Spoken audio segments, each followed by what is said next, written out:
تو آپ کا موقف یہ تھا کہ 3 طبقے ہیں، ایک جو اصحاب بسط و کشاد ہیں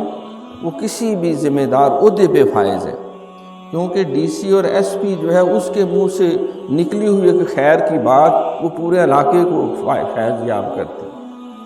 اور اس کے منہ سے نکلی ہوئی اگر غیر سنجیدہ بیہودہ بات وہ پورے ماحول کو پراگندہ کر دیتی ہے۔ اور دوسرے آپ کا موقع تھا علماء دین جو ہے، اگر وہ علماء حق کی بجائے علماء سو ہو جائیں، دنیا پرست ہو جائیں، دنیا دار علماء یا مولوی ٹائپ بن جائیں، تو وہ 100 قسم کے حکمرانوں سے زیادہ عوام کے لیے خطرناک ہوتے ہیں۔ نیم حکیم خطرہ جان، نیم ملا خطرہ جان، کیونکہ لوگ ان کو مقتدا سمجھتے ہیں، رہنما سمجھتے ہیں، ان کو صاحبان علم و فضل سمجھتے ہیں، قرآن حدیث مذہب کا وہ وارث و جانشین سمجھتے ہیں، تو وہ ان کو فالو کرتے ہیں۔ وہ کسی مسلک کا ہو، وہ عام بندہ یہی سمجھتا ہے یہ ہم سے زیادہ صاحب علم ہے، تو اگر ان کے کانسیپٹس خراب ہو جائیں، عقائد خراب ہو جائیں، ان کے احوال خراب ہو جائے تو پھر عوام کا اللہ حافظ۔ تیسرے آپ کا موقف تھا جو مشائخ عظام ہیں، جو روحانی پیشوا ہیں، جن کو لوگ بہت زیادہ ریگارڈ کرتے ہیں، عزت دیتے ہیں، انہیں پیر و مرشد سمجھتے ہیں، اپنے محبتیں چاہتے ان پہ قربان کرتے ہیں، اور بہت سارے ان سے وابستہ ہوتے ہیں، بیعت بھی کرتے ہیں، ہدیہ جات نذرانے بھی پیش کرتے ہیں۔ تو اگر صوفیہ مخلصین کے بجائے صوفیہ خام جو ہیں وہ ہو جائیں اور وہ اصل صراط مستقیم کو ترک کر دیں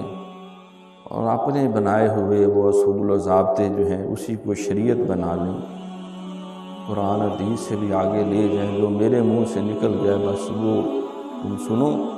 وہ شریعت کے خلاف ہے، چھوڑو، وہ میری ذمہ داری ہے، وہ اللہ کے نبی کے حکم کے خلاف ہے، تم کیا لگتے ہو، ہم بہتر جانتے ہیں، ہمارا زیادہ رابطہ ہے، ہم دین کے محافظ ہیں، اور ہم جس کی پشت پہ ہاتھ رکھیں گے انہوں نے جنت میں جانا ہے، باقی ہمیں رل جائیں گے۔ جس طرح کہ یہودیوں کا بھی موقف تھا کہ نحن ابناء اللہ و احباہ، ہم تو اللہ کے پتر ہیں، we are the sons of Allah Almighty، نعوذ باللہ، ہم اللہ کے بیٹے ہیں،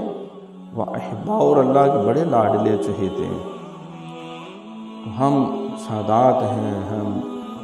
فقراء ہیں، ہم روحانی پیشوا ہیں۔ اللہ کریم نے سخت انہیں ناپسند کیا، فرمایا کہ جب تم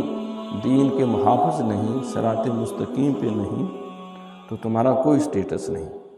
فباؤ بغضب علی غضب، وہ اللہ کے غضب در غضب کا شکار ہو،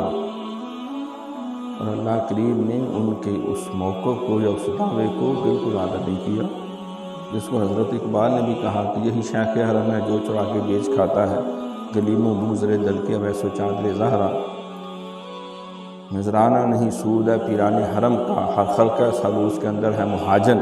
میراث میں آئی ہے انہیں مسند ارشاد، زاغوں کے تصرف میں عقابوں کے نشیمن۔ تو آپ نے فرمایا کہ 3 طبقات کی فکری اصلاح کی جائے، قلبی اصلاح کی جائے، ان کے کردار کی اصلاح کی جائے،